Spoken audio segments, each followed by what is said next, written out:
for this evening. It looks like the gentlemen are ready and ready to go to get that live reading going for you. So I'm going to hand it over to them, and we're going to get right on started with it for you. Okay, thanks, Emily. Steve Sleeper here. I'm going to start off with the Lincoln Journal-Star, and then Mike Miller will be along with the New York Times in just a little bit.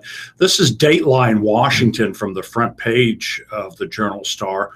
Most Republican voters think the candidate with the most delegates heading into the party's convention in July should ultimately emerge as the GOP's presidential nominee, regardless of whether he holds the majority of all delegates needed to secure the nomination, according to a new Associated Press poll. The survey finds Republicans are more likely to think of Donald Trump as a possible general election winner than either of his current GOP rivals. Here are some things to know about the opinions on a contested convention and which Republican candidates could win a general election, and this according to the poll. Nearly 6 in 10 Republican voters, 58%, think the candidate with the most delegates after all the state contests are finished should be the nominee, even if he doesn't have the clear majority. Just 40% think it would be acceptable for the delegates to pick a different candidate. That's true even though slightly fewer have a favorable opinion of Trump, who will likely go into the convention with more delegates than any other candidate. Just 53% of Republican voters have a favorable opinion of Trump, while 46% have an unfavorable opinion. Within the Republican Party, opinions of Trump draw a dramatic divide in terms of how the convention would work out. 8 in 10 Republican voters who have a favorable opinion of Trump think the party should nominate the ultimate delegate leader. But among Republican voters with an unfavorable opinion of Trump, 2/3 think it would be acceptable for the delegates to choose someone else. Another third of those who don't like Trump nonetheless think let's go to page 7 here, think the party should nominate the delegate leader in the end. Among all Americans, nearly half think it would be acceptable for the delegates at the GOP convention to choose a different nominee, while about as many think the candidate in the lead should be the nominee. Democratic voters think by a 63 to 35% margin that it should be acceptable for the Republican delegates to nominate another candidate if the leader doesn't have the majority of delegates. Although some Republican leaders have expressed concern that a Trump nomination would lead to a loss in November, that's not a concern most Republican voters share. 81% think Trump could possibly win a general election versus those who say so of Texas Senator Ted Cruz, and that's at 66%, or Ohio Governor John Kasich, and that's at 41%. But the poll suggests both of the top GOP candidates would in fact be hard sells in a general election, with 63% of registered voters saying they would definitely not vote for Trump, and 55% that they would not consider voting for Cruz. 44% say they wouldn't consider voting for Kasich. By contrast, 51% say they wouldn't consider voting for former Secretary of State Hillary Clinton in a general election, and 38% wouldn't consider voting for Vermont Senator Bernie Sanders. Still, among Americans as a whole, about 6 in 10 think Trump could potentially win a general election. Just under half think Cruz could, and only a third are considered that Kasich could. He's still largely unknown to the American people, with 34%, including 26% of Republican voters, unable to say if they have a favorable or unfavorable opinion. The AP poll of 1,076 adults was conducted online. March 31st to April 4th, using a sample drawn from a profitability-based knowledge panel from AP's partner GfK, designed to represent the U.S. population. The margin of sampling error, plus or minus 3.3 percentage points. So, Mike, what you got over there in the New York Times? Well, Steve, I have an article here from the world category from the New York Times titled "Polish Prosecutor Questions Scholar Over Holocaust Remarks." This is from Warsaw, Poland. Polish prosecutor has questioned a Polish-American scholar, Jan Tomasz Gross, to determine if he committed the crime of publicly insulting the nation with a statement on Polish violence against Jews during World War II. Gross, a professor based at Princeton University, told the Associated Press he was questioned for 5 hours Tuesday in Katowice, but does not yet know if he will be charged with an alleged offense, which can carry a prison term of up to 3 years.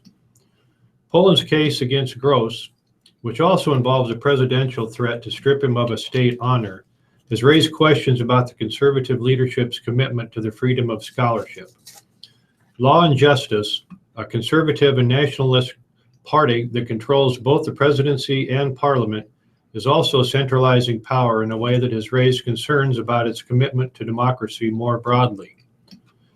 Gross was questioned after multiple complaints were filed with prosecutors by Polish citizens over an article published last year in which Gross said Poles killed more Jews during the German occupation than they killed Germans, a claim that challenges a widespread conviction in Poland that the Polish response to the German terror was almost exclusively honorable. Gross made the comparison in an article published by Project Syndicate in September, critical of how Poland and other Eastern European countries have reacted to the migrant crisis. He decried the region's opposition to accepting refugees as heartless and argued that the attitude is rooted in the region's murderous past. In the most controversial section, Gross wrote, "Consider the Poles, who, deservedly proud of their society's anti-Nazi resistance, actually killed more Jews than Germans during the war." The prosecutor's office told the AP that it could not divulge what was said during the questioning, citing the secrecy of the investigation. However, Gross said he was asked to provide information backing up that historical assertion and was also asked if he had intended to insult Poles. "I told him straight that I was not trying to insult the Polish nation. I was trying to raise awareness about the problem of refugees in Europe," he said. "I'm just telling the truth, and the truth sometimes has a shocking effect on people who are not aware of what the truth is." Jacek Liosiak, a historian with the Polish Center for Holocaust Research, said it is difficult to establish exactly how many Jews were killed by Poles during the war, but that the number is significant. He said Gross's comparison could be correct if one speaks about Germans killed by Polish underground forces in occupied Poland, and not the Polish army fighting on the Western and Eastern fronts. The claim that Poles killed more Jews than Germans could be really right, and this is shocking news for the traditional thinking about Polish heroism during the war, he said. He said Gross's comparison has merit because it reveals this dimension of the Polish war experience, which was always covered, hidden, and suppressed. President Andrzej Duda is considering stripping Gross of an Order of Merit he received in 1996. His spokesman, Marek Majewski, said Wednesday that the president has not yet made a decision. Okay, Mike, moving over to some brief news from the Lincoln Journal-Star national news. The Texas Attorney General has been indicted for allegedly duping investors in a tech startup, and the Agriculture Commission reportedly used tax dollars to travel to obtain a so-called Jesus shot, supposedly offering long-term relief from pain. So far, fellow Republicans are all but ignoring the troubles. Attorney General Ken Paxton, who has been charged with 2 felonies, and Agricultural Commissioner Sid Miller, who last year was unapologetic about sharing a Facebook post that suggested using a nuclear bomb on the Muslim population, coasted to election in 2014 as part of the new slate of GOP leaders. Democrats have called on Paxton to resign. They lament what they call the pitfall of a politically one-sided state. Republicans seem content to stay quiet. In the last 2 years, this is Nairobi Dateline, in the last 2 years, Boko Haram militants have increasingly turned to a new tactic in their attacks in West Africa, child suicide bombers. The number of children involved in such blasts grew tenfold from 4 in 2014 to 44 in 2015, according to a report released by the UN Children's Agency on Tuesday. And more than 3/4 of the children are girls, some as young as 8 years old. The accounts by UNICEF add another chilling view into the atrocities blamed on the Boko Haram group, which has conducted mass killings of children, including more than 200 school-age girls abducted from a boarding school in northern Nigeria 2 years ago. The Obama administration plans to forgive $7.7 billion in federal student loans held by nearly 400,000 permanently disabled Americans. By law, anyone who has a severe disability is eligible to have the government discharge their federal student loans. The administration took steps 4 years ago to make the process easier by letting people who are totally and permanently disabled use their Social Security designation to apply for a discharge, but a few took advantage. The Department of Education is now taking it upon itself to identify eligible borrowers and guide them through the steps to discharge their loans. Dateline Brussels, 2 men have been charged with offenses related to the Brussels bombings, and 3 others have been detained in Brussels in connection to the Paris attacks, Belgian authorities said on Tuesday. The Belgian Federal Prosecutor's Office said the 2 who have been charged, identified only as Smail F. and Ibrahim F., were involved in renting an apartment in the Etterbeek area of Brussels, and that served as a hideout for the bomber who attacked the Brussels subway on March 22nd, as well as a suspected accomplice. It said the detention of the 3 related to the Paris attacks followed a morning search in an upscale district of the Belgian capital. Ussel is the name of the district. A judge will decide Wednesday whether the 3 people should remain in custody. And Dateline Raleigh, North Carolina. North Carolina Governor Pat McCrory said Tuesday he wants to change part of a new law that prevents people from suing over employment discrimination in state court, and he officially extended LGBT employment protections to many state workers. But McCrory's not interested in changing the rest of the law he signed 3 weeks ago that prevented local governments and the state from mandating similar protections in the private sectors or at stores and restaurants. And the executive order he signed affirmed parts of the law directing people inside government buildings and schools to use the multi-stall bathrooms corresponding to the sex listed on their birth certificate. The Republican governor's announcement comes as fallout widens over the law he signed last month that would limit protections for gay, lesbian, bisexual, and transgender people. Only a few opponents called the order a step in the right direction. Thanks, Steve. And back to the New York Times. Chicago Police Department plagued by systemic racism, task force finds. It's from Chicago. Racism has contributed to a long systemic pattern of institutional failures by this city's police department, in which police officers have mistreated people, operated without sufficient oversight, and lost the trust of residents, a task force assigned by Mayor Rahm Emanuel has found. The report, issued on Wednesday, was blistering, blunt, and backed up by devastating statistics. Coincidentally, it was released as city leaders were installing a new permanent superintendent for the Chicago Police Department. The community's lack of trust in CPD is justified, the task force wrote.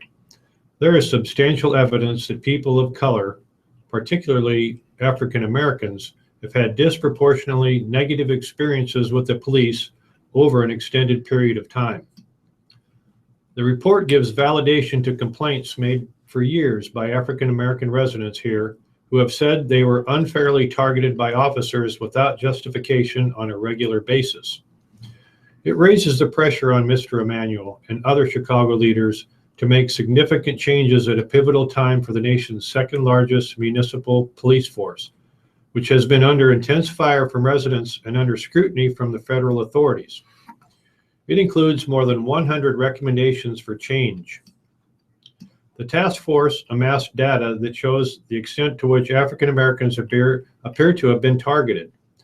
In a city where whites, blacks, and Hispanics each make up about 1/3 of the population, 74% of the 404 people shot by the Chicago police between 2008 and 2015 were black, the report said. Black people were targeted in 72% of thousands of investigative street stops that did not lead to arrest during a recent summer. 3 out of 4, or about 76%, of people on whom Chicago police officers used taser guns between 2012 and 2015 were black. And black people make up 46% of police traffic stops in 2013. CPD's own data gives validity to the widely held belief that police have no regard for the sanctity of life when it comes to people of color, according to the report, a draft summary of which was first reported in the Chicago Tribune on Tuesday afternoon. Stopped without justification, verbally and physically abused, and in some instances arrested and then detained without counsel, that is what we heard over and over again, the task force wrote. The stinging findings come at a particularly troublesome time here, as violent crimes have increased this year and as police morale is reported to have sunk. The task force was given its assignment late last year, after the release of a graphic dashcam video showing a white Chicago police officer, Jason Van Dyke, fatally shooting a black teenager, Laquan McDonald, along a Chicago street. Widespread protests followed, and Mr. Emanuel fired the city's police superintendent, who was officially replaced on Wednesday by his choice, Eddie Johnson, a longtime officer who is black. The Justice Department has since announced an investigation into the department's patterns and practices, which is still underway. The task force members, chosen by Mr. Emanuel, were racially diverse, with professional backgrounds in social work, law, and government. Lori Lightfoot, the president of the Chicago Police Board, was chairwoman of the group, and the panel was advised by Deval Patrick, the former Massachusetts governor who spent part of his childhood in Chicago. The other members were Randolph Stone, a clinical professor of law at the University of Chicago, Sergio E. Acosta, a former federal prosecutor, Victor Dixon, who leads an organization that helps former inmates, Joseph Ferguson, Chicago's Inspector General, Maurice Klassen, a former prosecutor, Alexa James, a licensed clinical social worker, and Sybil Madison Boyd, a psychologist who works with urban youth. On Wednesday, before the report was released, Mr. Emanuel said he had not yet seen it, but that his general attitude was to be open to look at everything they say. Mr. Emanuel said he was not surprised by the suggestion of racism and that he wanted to work through those issues. I don't really think you need a task force to know that we have racism in America. We have racism in Illinois, or that there's racism that exists in the city of Chicago, and obviously could be in our department, Mr. Emanuel said. He added, the question is, what are we going to do to confront it and make the changes in not only personnel, but in policies to reflect, I think, the values that make up the diversity of our city. Lincoln Journal-Star State News, front page, a proposal to dump Nebraska's distinctive presidential electoral system and establish a statewide winner-take-all vote was trapped Tuesday by a filibuster and buried by the legislature.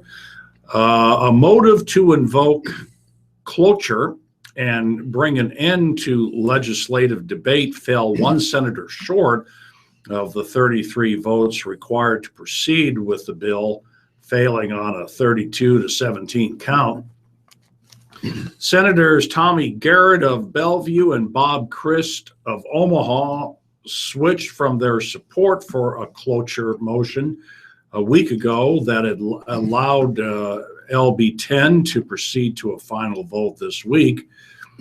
The result is that Nebraska will continue to allocate its 5 electoral votes by awarding 1 to the winner in each of 3 congressional districts and 2 to the statewide victor.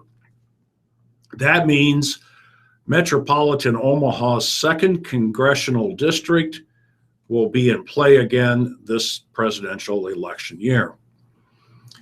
Democratic presidential candidate Hillary Clinton, with the active encouragement of billionaire investor Warren Buffett, already has signaled her interest in competing for that vote if she is the party's nominee. President Barack Obama won that single electoral vote in Nebraska in 2008. Tuesday's legislative outcome was a blow to Nebraska's Republicans, which has strongly supported a return to the winner-take-all system. The current district election system was adopted in 1991.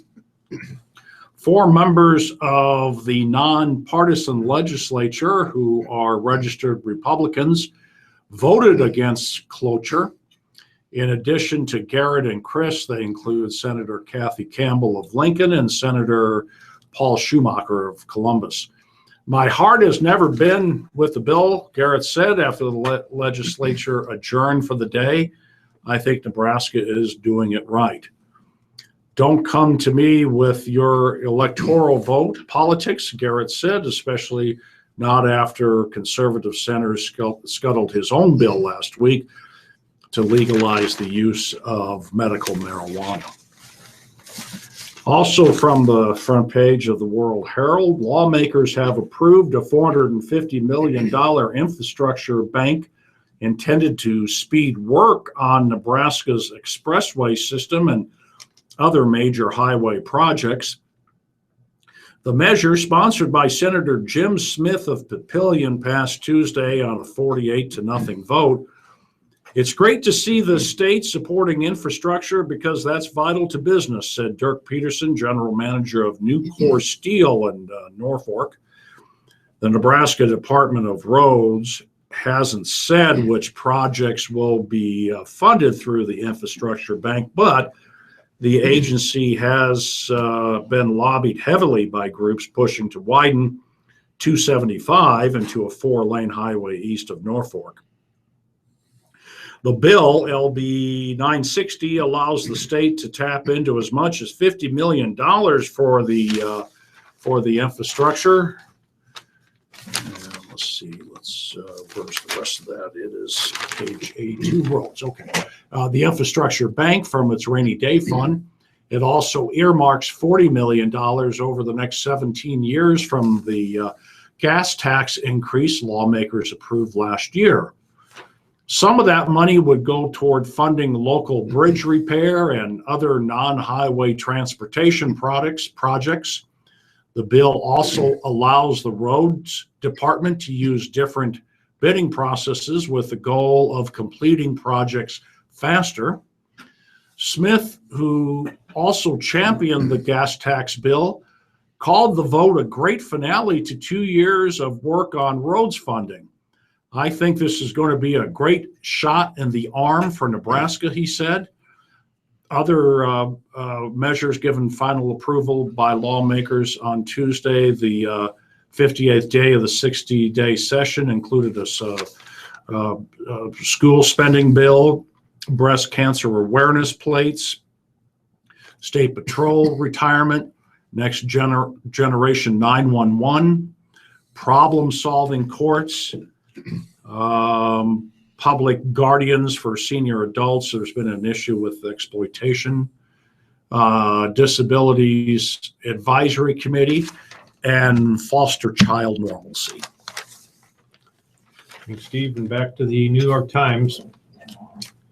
This is from Fort Worth. Teenager who used affluenza defense is sentenced to jail. Ethan Couch, the teenager who used an affluenza defense in a drunken driving crash that killed 4 people and then violated probation by traveling to Mexico with his mother, was sentenced on Wednesday to nearly 2 years in jail. Mr. Couch, who turned 19 on Monday, had previously avoided a harsher punishment because he was sentenced in juvenile court, where the emphasis is on rehabilitation. But after his foray to Mexico last year, prosecutors moved the case to adult court. On Wednesday, a district court judge, Wayne F. Salvant, ruled that Mr. Couch must spend 720 days in Tarrant County Jail, 180 days for each count of intoxication manslaughter. The judge said the court would reconvene in 2 weeks to consider modifying the terms after each side submitted additional written arguments. Nothing I do is in stone, so I might reconsider, Judge Salvant said. Mr. Couch showed no emotion as the sentence was read. He will remain in solitary confinement for 23 hours a day for his protection, D. Anderson, Tarrant County Sheriff, told reporters after the hearing. Family members of those who were killed or injured in the accident and who were in the courtroom declined to comment. Ethan's father, Fred Couch, who was in court, also declined to comment. Judge Salvant has imposed a gag order, preventing prosecutors and defense lawyers from discussing the case outside the courtroom. Sheriff Anderson said Mr. Couch had created 0 issues since he was placed in Tarrant County Jail in January. I do believe Ethan Couch is not the same person he was when he came to jail, he said. The time he spent, it's a rude awakening for anyone. If the case had remained in juvenile court, Mr. Couch's probation would have ended on his 19th birthday. The case dates from June 15, 2013, when Mr. Couch, who was 16 at the time, and a group of friends stole beer from a store, had a party at his parents' house, and then went for a drive. Mr. Couch, who was behind the wheel, hit 4 people on the side of a road outside Burleson, a suburb of Fort Worth, killing them. A passenger in Mr. Couch's vehicle was paralyzed and suffered brain damage. Hours after his arrest, Mr. Couch had a blood alcohol level of 0.24, 3 times the legal limit for drivers in Texas.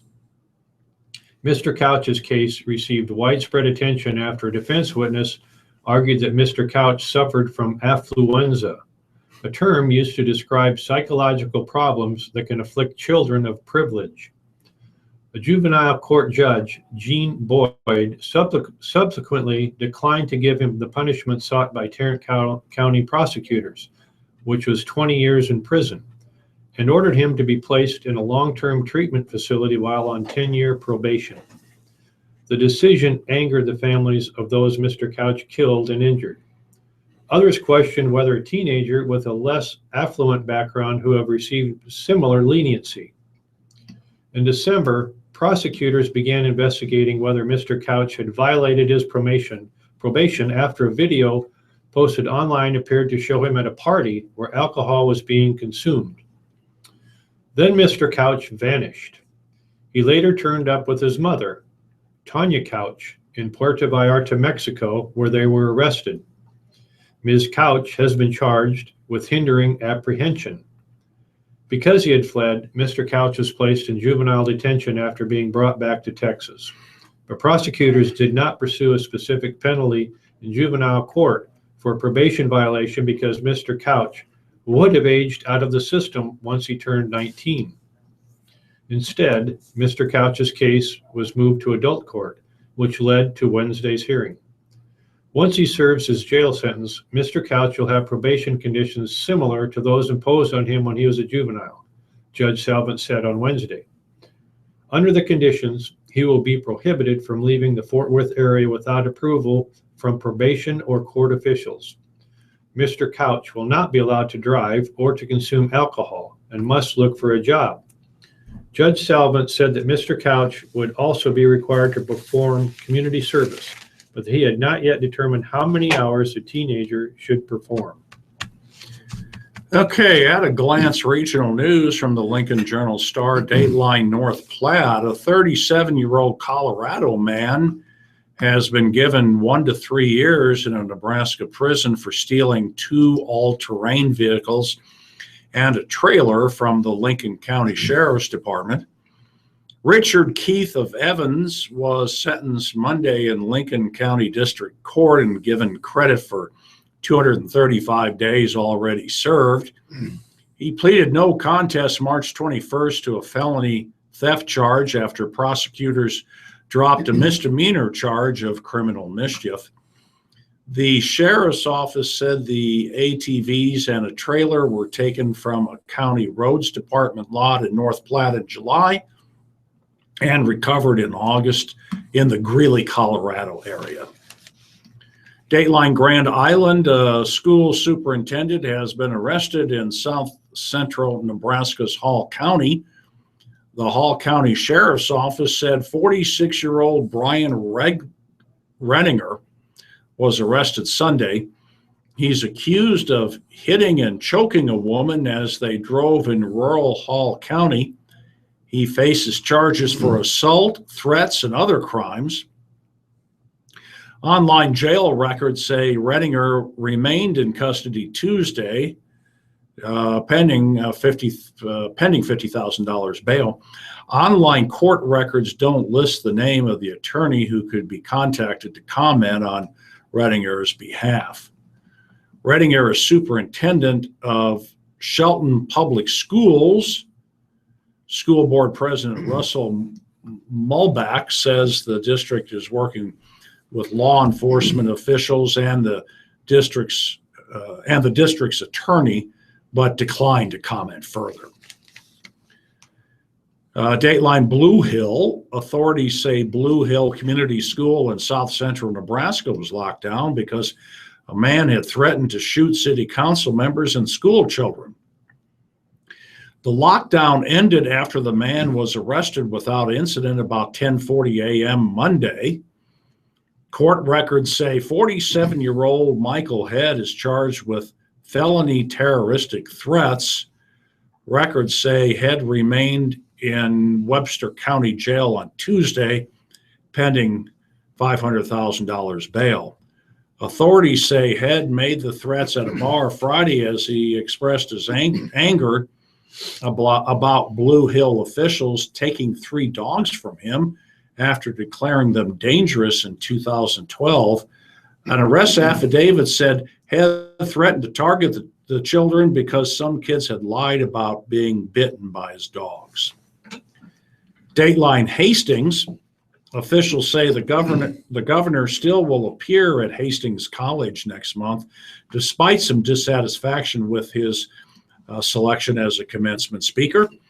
A petition signed by more than 360 people so far calls on college president Don Jackson to express the college support of gay, bisexual, transsexual, intersex, and asexual students and to commit to promoting diversity on campus in his commencement address.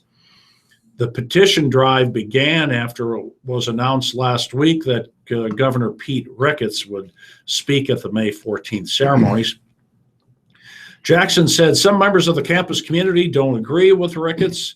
The governor opposes same-sex marriage and has said he's against a legislative bill that would have barred discrimination against employees based on gender identity or sexual orientation.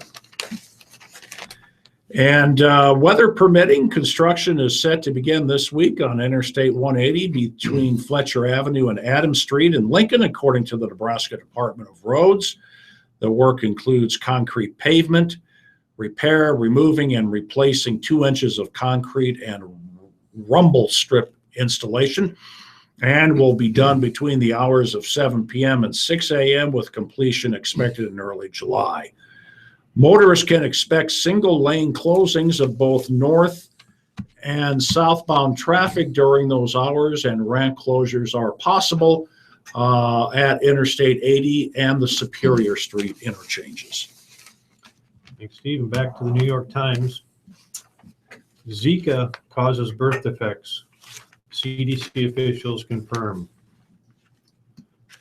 Officials at the Centers for Disease Control and Prevention said on Wednesday that there is now enough evidence to definitely say that the Zika virus can cause unusually small heads, brain damage, and other neurological problems in infants born to infected mothers. The conclusion should settle months of debate about the connection between the infection and the birth defects called microcephaly, the official said. There is no longer any doubt that Zika causes microcephaly, said Dr. Thomas R. Frieden, the CDC director. He said the conclusion, reached after evaluating mounting evidence from many studies, signifies an unprecedented association in medicine. Never before in history has there been a situation where a bite from a mosquito can result in a devastating malformation, Dr. Frieden said. He and other agency officials said they hope that the announcement increases awareness and concern about the potential threat Americans who travel to affected areas in Latin America and those living in Puerto Rico, American Samoa, and southern states where the virus is expected to arrive this summer. The announcement may increase pressure on Congress to allocate more than $1.8 billion in emergency funding that President Obama requested for prevention and treatment of the containment of the outbreak. While CDC officials did not address funding, Dr. Sonia A. Rasmussen, the agency's Director of Public Health Information and Dissemination, said the conclusion emphasizes the importance of working on ways to prevent Zika infection, including efforts to develop a vaccine. Surveys have told us that a lot of people aren't concerned about the Zika virus infection in the United States. They don't know a lot about it, Dr. Rasmussen said. Now that we can be more convincing that Zika virus does cause microcephaly, we hope that people will focus on our prevention messages more closely. The CDC analysis, led by Dr. Rasmussen, was published Wednesday in the New England Journal of Medicine and involved weeks of research into findings that have emerged from Brazil and elsewhere, including studies involving fetuses with microcephaly in pregnant women infected with Zika. The authors said they used established frameworks for assessing whether evidence meets scientific criteria, proving that one factor causes another. Those criteria included the existence of cases of microcephaly that have been strongly linked to documented exposure to the Zika virus. Dr. Rasmussen and her colleagues also reviewed the biologically plausible explanations for how the virus might cause damage to the brain and the absence of other explanations that make sense. Infectious disease experts welcomed the announcement. The important part is that the CDC can now take action without having to spend time trying to confirm the link, said Dr. Eric J. Rubin, an infectious disease expert at Harvard and an editor at the New England Journal of Medicine. Michael T. Osterholm, director of the Center of Infectious Disease Research and Policy at the University of Minnesota, said the CDC's announcement was a good call, adding, "I give them credit for making clear and unambiguous statements about the neurological complications." And back to the Journal Star for state news. On the eve of a final vote in the legislature, Pete Ricketts urged state senators to kill a bill that would allow so-called DACA immigrants, DACA, it's an acronym, to acquire professional and occupational licenses to work in Nebraska. Those undocumented immigrants have been granted lawful presence in the United States by the Deferred Action for Children Arrivals, that's DACA. It's an executive action taken by President Obama. The proper process to address the granting of legal status is for the president to work with Congress to address our immigration laws, Ricketts said in a letter sent to all members of the legislature. By circumventing our current immigration process, LB 947 undermines the rule of law and is unjust to all the immigrants, permanent residents, and naturalized citizens who have legally followed the established process, the governor wrote. Ricketts said the legislation would also provide access to those licenses for pending asylum seekers and those with pending or approved applications for temporary protected status from Somalia, Syria, and Yemen. The bill introduced by Senator Heath Mello of Omaha was advanced to final stage consideration last week on a voice vote after winning initial 27-7 first round approval. If the measure clears its final hurdle on Wednesday, it appears likely to prompt the governor's first veto of the 2016 legislative session. 30 votes would be required to override a veto. Mello has argued that the bill is a workforce issue, pointing to support for its passage voiced by Omaha Mayor Gene Stothert, a conservative Republican. Most of the DACA youth were brought to the United States by their parents illegally when they were young children, and most of those affected by LB 947 grew up in Nebraska and went to school here. Community members joined employees from Cornhusker Bank on Tuesday to draw attention to the plight of those Lincoln residents with inadequate footwear. Dozens of people joined the 2.3-mile walk from the Cornhusker Bank branch on Cornhusker Highway to the People's City Mission. The event is part of the One Day Without Shoes drive, which is in its 6th year. In previous years, donations totaled over 47,000 pairs of shoes and $42,000 in cash. New, used, and even unwearable shoes can be donated through Friday. Collection barrels are in place at all Cornhusker Bank locations, as well as 100 sites across Lincoln. A Nebraska City woman whose boyfriend duct taped her young sons to chairs and forced them to watch the movie Mommy Dearest has been sentenced to probation for 2 years. Mary Lucas, 28, wanted her sons ages 4 and 5 to watch the movie to prove that she wasn't the meanest mom in the world. Glenn Oliver told authorities. The movie depicts actress Joan Crawford as manic and an abusive mother to her adopted children. Oliver was watching the boys in August while Lucas was at work. He said the boys wouldn't mind him, so he taped them to chairs in front of a TV, according to police reports.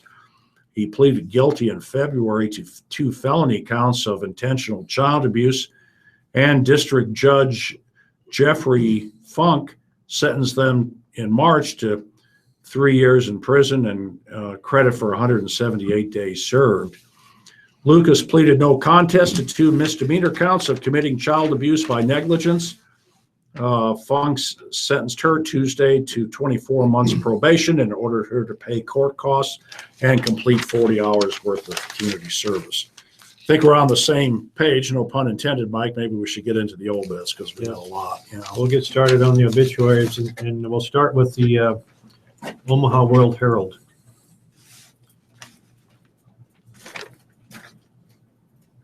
Dennis, Edna Cleo Zabel Dennis, 81 years old. Funeral will be Friday, April 15th, 10:30 a.m. at First Presbyterian Church. Memorials, and that is in Bellevue. Memorials to the Alzheimer's Association or First Presbyterian Church or Hillcrest Hospice. Fleming, Peggy C. Fleming. Memorial Mass, 10 a.m. Friday at St. Pius X Catholic Church. Freed, Sam Freed. Memorial service, 11 a.m. Thursday, April 14th at Bethel Synagogue in Omaha. Donations, please, to the Sam and Francis Freed Holocaust and Genocide Education Fund or the University of Nebraska Foundation. Gordon, Margaret J. Peggy Gordon, 78 years old. Mass of Christian burial on Saturday at 10 o'clock a.m., St. Vincent de Paul Catholic Church. Memorials to John L. and Margaret J. Gordon Medical Scholarship Fund at Creighton University or St. Vincent de Paul or the Siena Francis House. Graves, Anna M. Graves, 89 years old, of Omaha. A celebration of Anna's life will be Thursday, April 14th, 10:30 in the morning at Brahman Mortuary, 72nd Street. Greg, Evelyn Gina Gregg, 2 years old. Mass of Christian burial Thursday, April 14th, 10 o'clock a.m. at St. Gerald Catholic Church. Memorials may be directed to the family. Hicks, Robert W. Hicks, age 80, of Omaha. Christian burial 10:30 Saturday, April 16th at Holy Name Catholic Church. Higgins, Mary L. Higgins, 87 years old. Complete notice will be later. Hovey, Dana K. Hovey, 69 years old. Funeral service Saturday, 11 o'clock a.m. at West Lawn Hillcrest. Hulsey, Richard George Hulsey, age 68, a U.S. Army veteran. Funeral service Saturday, April 16th, 11 a.m. at Reeder Mortuary, 108th Street Chapel. Clammer, Hedwig Clammer, 96 years old. Funeral mass will be Thursday, 10:30 a.m. at Newcastle Retirement Center. Longstein, Karen K. Longstein, 71 years old. Funeral services will be held Friday, April 15th, 1 p.m. at the Reeder Mortuary. In lieu of flowers, please consider a donation to the Karen Longstein Music for Kids Memorial. Lucas, Marcella L. Lucas, 92 years old. Mass of Christian burial will be Friday at 10 a.m. at Christ the King Church. Mahoney, Shirley L. Mahoney, 92 years old. Memorial service Friday at 10:30 a.m. at Faith Christian Church. Macer, John J. Macer, 96 years old. Funeral mass will be held Thursday, April 14th at 11 a.m. at Holy Name Catholic Church with full military honors. McIntyre, Max L. McIntyre, 91 years old, of Omaha, also a U.S. veteran. Funeral service at 10 a.m. Thursday at St. Mark Lutheran Church. Family prefers memorials to St. Mark Lutheran Church. Michaels, Thomas J. Michaels, age 64, of Omaha. Friends may call after 1 p.m. Saturday, April 16th at the Ryan Funeral Home, which is in De Pere, Wisconsin. Noreen, John F. Noreen, 72 years old. Complete notice will be later. Peterson, Kendall M. Peterson, age 78. Funeral service will be 7 p.m.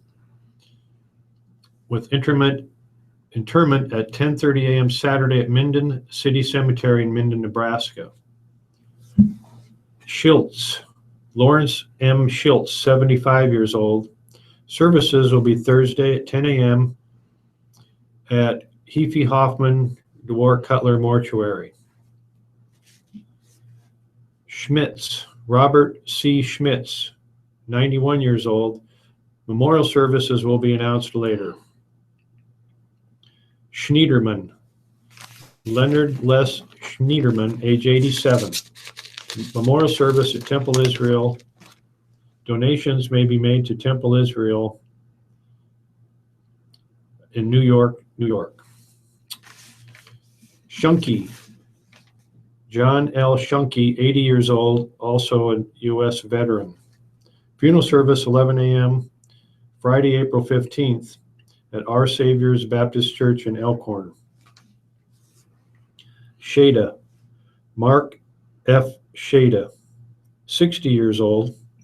Memorial service at 6 p.m. at Johnny Gentleman, 72nd Street Chapel.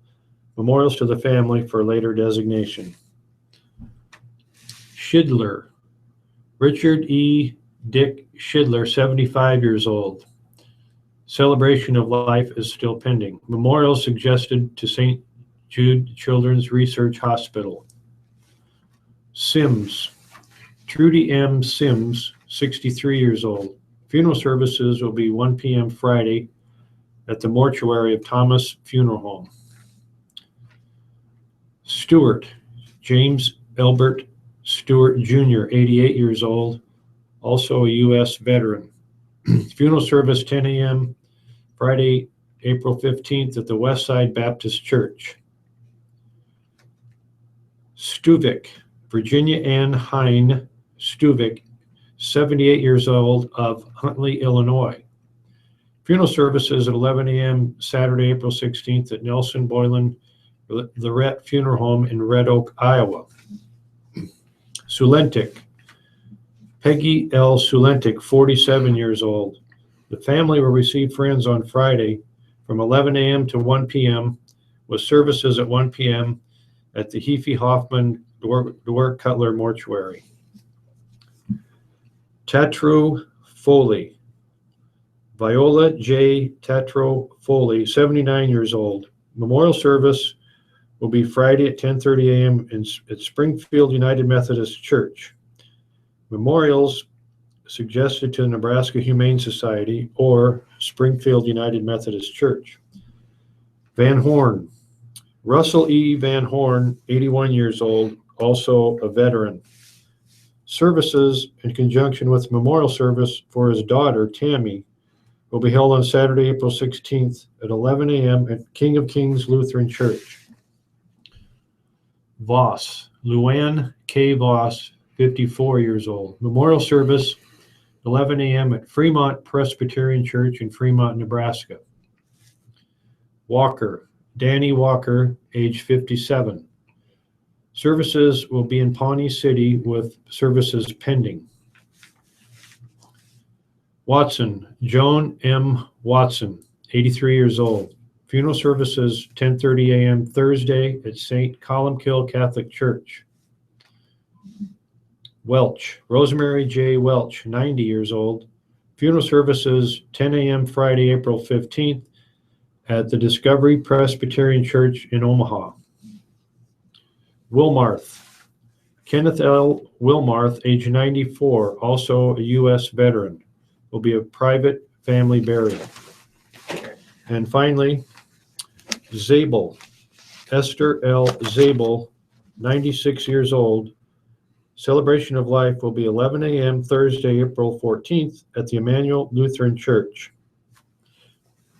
Okay, obits from the Lincoln Journal-Star. Adams, Mary Lee Adams, either in Nevada, Missouri, age 84.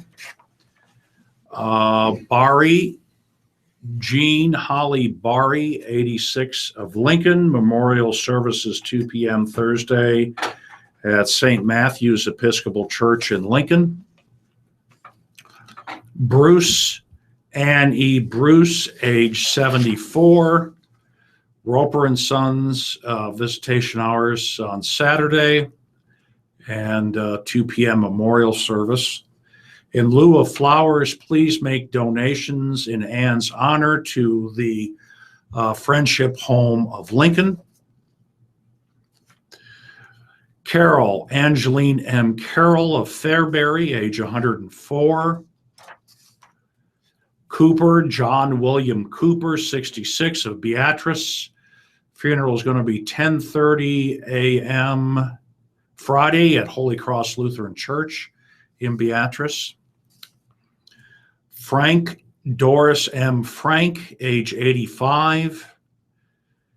Service is 10:30 a.m. on Saturday, April 16th at Frieden's United Church of Christ in Gerner. Memorials in care of the Doris Frank family for future designations. Arrangements entrusted to Zabka Funeral Home in Seward. Haskell, Harry Dean Haskell, age 70, private family services, burial in Fairbury. Memorials to the family for future designations. Hernaud, Shirley Marie Hernaud, age 69, private memorial services. Hirschner, Lad Hirschner, 67, of Utica, private family service. Volsky Funeral Home is handling the arrangements. Heavalone, Heaven Heavalone of Fairbury, age 74. Hitz, Marvin Bud L. Hitz, age 85, Lincoln, U.S. Marine vet, services pending. Isaacs, Ronald Thomas Isaacs, age 70, U.S. Navy vet. Funeral is 2 p.m. Thursday, April 14th at Fusselman Allen Harvey Funeral Chapel in Syracuse. Johnson, David A. Johnson, age 75, of Crete. Cremation, no visitation. Celebration of life, 10:30 a.m. Thursday, United Church of Christ, First Congregational, 12th and Ivory in Crete. Kunkel Funeral Home in Crete in charge of arrangements. Lauterbach, Truman F. Lauterbach of Sprague, age 93. Lenners, Lori R. Lenners, 66. Private graveside services will be held Zion Lutheran Cemetery in Pickrell, rural Pickrell. A gathering of Lonnie's friends and family will be held 4 p.m. Thursday, April 14th at the Veterans Club in Beatrice. Fox Funeral Home with the arrangements. Lingwall, Verna L. Lingwell, 94, of Seward. Volsky Funeral Home service, 10:30 a.m. Thursday at St. John's Lutheran Church in Seward. March, Donald Leroy March, 84, of Plattsmouth. Marshallek, veteran John T. Marshallek, 90, of Raymond. Mass of Christian burial Friday, 10 a.m. St. Mary's and Joseph's Catholic Church in Valparaiso. Memorials to St. Mary's and Joseph's Catholic Church. Miller, Gary Dean Miller, 71, of Lincoln. Celebration of life, 11 a.m. Saturday at the Roca, Nebraska First United Methodist Church. Donations to the Special Olympics. Moore, Lynn E. Moore, 82, of Long Pine. Memorial services, 10:30 a.m. Saturday, April 16th at Evangelical Free Church in Ainsworth. Military honors. Hoke Funeral Home. Nielsen, Nancy Ann Nielsen of Plattsmouth, age 62. Pape, veteran Orland Henry Pape, 79, of Lincoln. Birthras, Master and Love Funeral Home. Funeral is going to be 10 a.m. Friday at St. Teresa Catholic Church. Phillips, Wayne Phillips, 76, of Lincoln, Navy vet. Funeral services Friday, April 15th, 10 a.m., Lincoln Memorial Funeral Home. Memorials to the Southwest Fire Department or the Capitol Humane Society in Lincoln. Quinn, a veteran. Lyle Bruce Quinn of Fairbury, served in World War II in the Army. Services 11 a.m. Saturday, April 16th, First Baptist Church in Fairbury, Gertie's Meyer Funeral Home. Wrecker, Merlin H. Wrecker, 81 of Fremont, veteran, funeral mass Thursday at St. Pat's Catholic Church with military honors. Memorials to the Fremont Area Alzheimer's Fund. Reineke, Kenneth L. Reineke, 45 of Columbus, Mass of Christian Burial, 10:30 a.m. Thursday at St. Anthony's Catholic Church in Columbus. Memorials are suggested in care of the family to start an education fund for Corbin or for cancer research. Schultz, Judith Ray Vernon Schultz, 76 of Rural Pierce. Celebration of her life Saturday, April 16th at Christ United Methodist Church, 45th and A in Lincoln. Smith, Roberta A. Smith of Beatrice, age 66. Tamke, Teresa Terry Lim Tamke, 62 of Lincoln. Memorial services 1 p.m. Friday at Boothras Massar and Love Funeral Home in Lincoln. Memorials are suggested to the family for future designation. Tice, Jerry L. Tice, 69 of Lincoln. A military vet, began his career in 1969. Celebration of life 1 p.m. Saturday, April 16th at Hope Community Church in Lincoln. Visitation will be on Friday, April 15th at Boothras Massar and Love Funeral Home. In lieu of flowers, memorials are suggested to Hope Community Church, Cornhusker Early Ford V8 Club, or March of Dimes. Walker, Danny Walker, Pawnee City, age 57, and Zock, Wayne D. Zock of Fairbury, age 57. Listener memorials to the Radio Talking Book Network are tax deductible and will go a long way in keeping Radio Talking Book on the air. Please keep Radio Talking Book in mind when memorials are listed as donor's choice or your favorite charity. Donations should be sent to Radio Talking Book, 7101 Newport Avenue, Suite 205, Omaha, 68152. That wraps up our first hour. Back to Emily in the booth. All right. Well, that brings us right to your break, and then we'll be back to your live lecture for you. Hello, everyone. And Alex here, and I would like to invite you to an event coming up. Every time we do obituaries, I know something. Every single time. This is one. It's age. It's age. Oh, that's tough. I know the family. Geez, 2 years. Our kids grew up with the dad. Wow. And who would be the aunt as well. So That's tough. it really is. I heard about that earlier today. Do you want me to kick off with editorials? Do you? I'll go. You do it. Thanks, sir. That's Yeah, great. you take a break. Yeah, it's tough when they're little. Geez, I don't know what I do, for my kids. Anyone would like to participate in this event? How many kids do you have? Two. How about you? Got three. What ages? Gotta think about it. 30, let's see here, 37, almost 35, 31. 31. So you kind of had yours, bam, bam, bam. Mine are 36 and 19. No kidding. Yeah. So was that a surprise, number two? Or just- We really wanted number Oh, two. good. Yeah, number one was a surprise, and we really wanted number two, but it took us 10 years. That's amazing. Well, we have one grandchild. Only one of the three is married. All right. Well, that brings us back to your live reading. I want you to remember this is your Radio Talking Book Network, your print information network, serving Nebraska and its neighboring states. The Radio Talking Book Network is brought to you in cooperation from KIOSFX in Omaha and statewide through the AT Radio Network.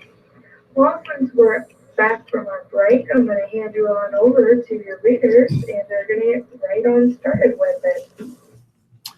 Thank you, Emily. And we'll be moving on to the editorials and opinion pages. And first off, we'll be reading from the New York Times opinion page. Why Mrs. Clinton needs to say more about the crime bill. In 1992, Bill Clinton ran on the promise of 2 for the price of 1. If he was elected, Americans would also get Hillary Clinton, lawyer and activist Democrat, working for them in the White House. Mrs. Clinton advocated for some of the most significant initiatives of her husband's presidency, which were most often the product of compromise in a divided Congress. Indeed, many Democrats revere Mr. Clinton as a leader who brought the party back from the political wilderness by eschewing ideological purity in favor of a more incremental, politically centrist philosophy. That legacy and experience lies at the heart of Mrs. Clinton's approach as a progressive who gets things done. And the 1994 crime bill, which has emerged as a hot-button issue in the current campaign, is a good example in both its substance and the style of the Clinton manner of policy making. The crime bill was a bipartisan legislative response to a surge in murders and other violent crimes linked to the drug trade that affected all Americans, but especially minority communities. The multi-part legislation created programs to keep small-time drug offenders out of prison, financed drug treatment programs, and put more cops on the streets in troubled communities. It also included a ban on certain types of assault weapons long sought by gun control advocates, which has since expired. It played a part in reducing crime rates, but it also contributed to a rise in the prison population of both violent criminals and low-level offenders, though it wasn't solely responsible for the phenomenon known as mass incarceration. Mrs. Clinton has said she regrets her past statements promoting the crime bill as a way to heal the era's young super predators. Bill Clinton has reflected on the crime bill's legacy and expressed regret at the havoc that harsher punishments and stricter sentences created in poor and minority communities. It's puzzling that Mrs. Clinton hasn't addressed in detail the trade-offs and the consequences, good and bad, of that legislation. That's a problem, because even though Bernie Sanders voted for the crime bill, it contained certain provisions he supported. Some of his supporters view the bill as a type of compromise that they reject. Mr. Sanders' durability in this race is due in part to young, idealistic Democrats who weren't born before or don't remember the partisan battles of the 1990s. Indeed, 2016's newest voters only know the Obama-era Congress and its near-constant state of confrontation. On the crime bill, as on the Iraq War, trade deals and gay marriage, some young critics viewed Mrs. Clinton's changes in position as politically convenient or unprincipled. The way to reach those voters is to acknowledge their objections and better explain what it takes to move an agenda through the hostile Congress. Lately, the Clinton campaign and these critics seem to be talking or shouting past each other, with Mr. Clinton implying that Black Lives Matter protesters were not interested in the truth. This, of course, further alienates young voters who may well embrace a different version of the truth about that legislation. Mrs. Clinton's record as a senator is one of pragmatism, reflecting temperamental and philosophical differences with Mr. Sanders, whose reluctance to compromise contributes to his limited legislative record. She should take this opportunity to spell out what she would do with Congress to address mass incarceration as president. Young skeptics may not agree with her approach, but at least they would better understand why the Democratic Party acted as it did and how its leaders aimed to respond to their concerns. That's as important for uniting Democrats now as it was in the 1990s. Editorials from the Lincoln Journal-Star. This is with a headline, "Good Move on State Testing." Assuming that everything goes as planned, Nebraska high school juniors next year will have reason to thank Senator Jim Scheer of Norfolk. He spared them a few hours doing something that was basically worthless in terms of achieving their personal goals. The juniors won't have to take the NESA test, which is part of the state's accountability system. Instead, all high school juniors in the state will take a college entrance exam, probably ACT. As Scheer explained at the committee hearing on the bill, the students taking the NESA in the 11th grade, the first thing they'll normally ask the proctor or the teacher that's in there while they're taking it is, does this hurt me? Does it help me? The answer is no. It should surprise no one that juniors don't care how much they score. Scheer's bill, LB 930, is an example of common sense legislation that usually fails to attract much notice because it generates little controversy when it's guided smartly through the legislative process. Originally, the need for testing was mandated by the No Child Left Behind Act of Congress after years of procrastination. It finally got around to replacing it with Every Child Succeeds. The path for Scheer's bill was smoothed by a pilot project in which school districts, including Lincoln, which used the ACT test as a pilot project. Former State Board of Education member Bob Edmond told state senators that experience showed the ACT aligned well with state standards. We have confidence that when we substitute the ACT now for the NESA test, that we're not betraying our standards and we're getting a good, solid, valuable, reliable measure of how our 11th graders are doing. One negative impact of the change might be the ACT test scores overall will decline, meaning Nebraska will not compare as favorably to other states. Irvin said, however, that the experience at pilot schools showed that scores will rise after an initial dip. Another potential benefit is that by requiring every junior to take the ACT on a school day and paying for it, the state may encourage more students, especially those from disadvantaged families, to consider going to college, maybe even qualifying them for scholarships. Lincoln Public School Board member Matt Schulte touched on that point in a local view column in the Journal Star earlier this month. Quoting now, it opens the doors of college students who previously may not have thought it possible, said Schulte. From all indication, Scheer's bill will skate through the closing gates session on Wednesday on a voice vote, assuming that the bill is signed by the government. Its enactment is an example of quiet lawmaking that makes a difference.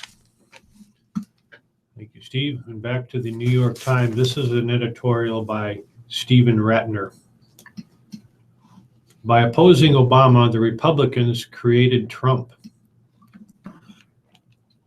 Memo to Republican legislators biting your nails over the New York primary, wondering if you can finally derail Donald J. Trump's candidacy with gulp, Ted Cruz. You brought it on yourselves. Not just by failing for too long to take Mr. Trump seriously, or by lacking an effective response once you did. That's well-covered territory. Most important, you created the anger that lifted his candidacy by years of systematically and effectively preventing passage of legislation that might have ameliorated the tough economic state of Mr. Trump's core voters. Mr. Trump's biggest supporters are disproportionately white, middle-aged, working-class men without college educations, a group whose fortunes have flagged as globalization and new technologies have rendered millions of jobs obsolete and cut into the wages of many more. While the trade agreements that Mr. Trump bashes have played a role, The mistake was not having entered into them, but having failed to sufficiently help affected workers adjust to the new dynamics. For too many, those new dynamics have been painful indeed. In Michigan, where Mr. Trump won big, wages in manufacturing have fallen from a high of $28 per hour in 2003 to $21 at present, after adjustment for inflation, a stunning 25% decline. Meanwhile, the number of manufacturing jobs in the state has fallen from almost 900,000 in September of '99 to just under 600,000 in present, a picture that is repeated across the country. Throughout his presidency, Mr. Obama has put forward constructive proposals to help those displaced workers. For its part, the Republican Congress has been behaving like Nero. Take, for example, the administration's 2011 proposal of a $447 billion package of measures, including payroll tax cuts and the creation of an infrastructure bank that would have led to the creation of thousands of construction jobs, as well as other substantial economic benefits. Designed to be bipartisan and fully paid for by higher taxes on rich Americans and some corporations, the American Jobs Act was nonetheless dead virtually upon its arrival on Capitol Hill. That's not all. During his administration, Mr. Obama put forth proposals for larger tax credits for childcare, community college investments, expansion of the earned income tax credit, changing retirement plans to be portable across employers and available to part-time workers, and tax credits for manufacturing communities. Okay, a couple of letters to the editor in the Lincoln Journal-Star. This is from Scott Weiss of Shelton.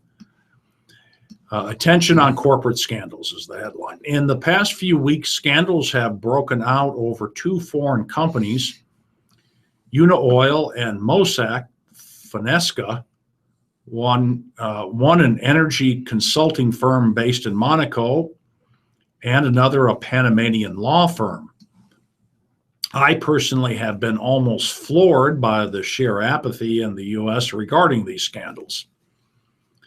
To oversimplify in the interest of time, Unaoil is being implicated in a global bribery scheme with regards to the energy industry, and Mossack is being accused of setting up some 240,000 offshore shell companies to be used for a number of reasons, to include tax evasion and money laundering, though there are some allegedly some legitimate reasons. The Mossack scandal has been garnering the most American media attention, while to the best of my admittedly infrequent research, the Unaoil scandal has been limited to largely the foreign press. This should be national news. The American people should be fully aware there are some transnational corporations that may be operating outside of international law and doing so with little regard or care for the effects on anything but their profit. Republican politicians and candidates for president of the United States like to talk about how President Obama leads from behind when it comes to the battle against extremist terrorists. Where is the call for the president to lead the fight against massive corporate tax evasion and bribery?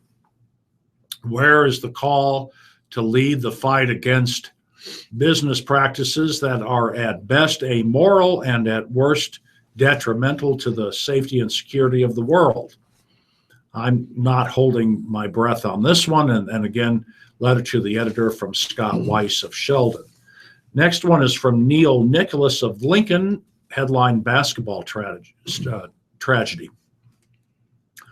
Divorce and personal loss are reflected in what all connected with the Huskers women's basketball program are experiencing. When relationships wither, then fracture and dissolve, the cause does not rest on one person or event. Collateral damage is suffered by many. The ending of a relationship is a form of death. Loss is suffered by many. Each person grieves in their own way. Shock, anger, helplessness, guilt, questioning, disbelieving, blaming, regret, and many other emotions accompany heartbreak following loss. Many feel the need to try to understand why it happened. Many align with one side or another. Polarization is a futile attempt to restore order by naming the cause. One group that is hurt is the fan base, and this is in regards to Connie Yore quitting as women's basketball coach at Nebraska. As grandparents watch their children and grandchildren suffer the wounds of divorce, Husker women's basketball fans grieve with similar pain in the dissolution of the team and program. Everyone involved is hurt. We lose players, we lose coaches, we lose much. However, losing heart is up to each individual. Mourning is the outright expression of grief. It takes courage to begin approaching the pain of loss. Time has little to do with the process. Healing comes with effort.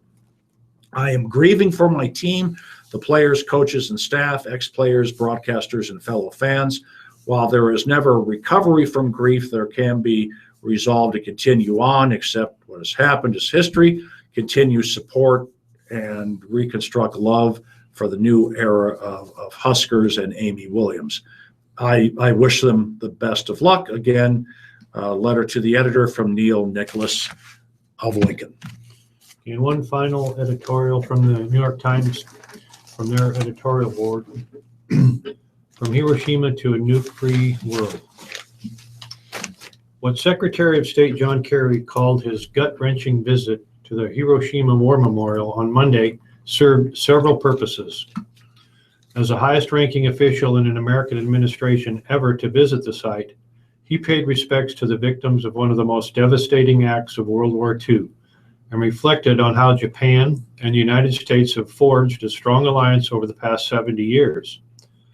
He also emphasized that war must never be the first resort and urged a continued push for a world free from nuclear weapons. For years, top American officials did not visit the memorial because of sensitivities over the nuclear attacks by the United States on Hiroshima and Nagasaki that killed 200,000 people, mostly civilians. Now that Mr. Kerry has paved the way, there should be nothing keeping President Obama from becoming the first American president to stop at Hiroshima when he travels to Japan next month for a meeting of the Group of 7 leaders. But he should be prepared to offer some tangible new initiative to keep alive his flagging vision of a nuclear-free world. Mr. Obama created big expectations in his first term when he endorsed the ambitious goal of a world without nuclear weapons. It is necessary to ignore the voices who tell us that the world cannot change, he said in a speech in Prague in 2009. He has achieved some important measures, most notably the 2015 Iran nuclear deal, which has significantly curbed Iran's ability to develop a nuclear weapon, and the 2010 New START Treaty, mandating cuts in the number of strategic nuclear warheads deployed by the United States and Russia to 1,550 warheads each. More progress, however, has been stymied in part because Russia, led by an increasingly aggressive Vladimir Putin, has thwarted talks on further nuclear weapons reductions. The Republican-led Senate has refused to consider ratifying the Comprehensive Test Ban Treaty. And Pakistan has blocked international negotiations on a treaty banning fissile material production. But Mr. Obama, who won the Nobel Prize for Peace in 2009, largely because of his nuclear agenda, he has failed to take advantage of opportunities for bolder action. He has not gotten China, India, and Pakistan into talks aimed at halting the growth of their nuclear arsenals or taking American nuclear weapons off alert.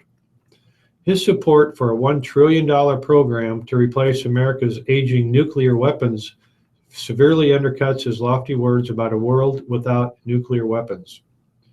Mr. Obama still has time to promote his anti-nuclear legacy with small but doable advances.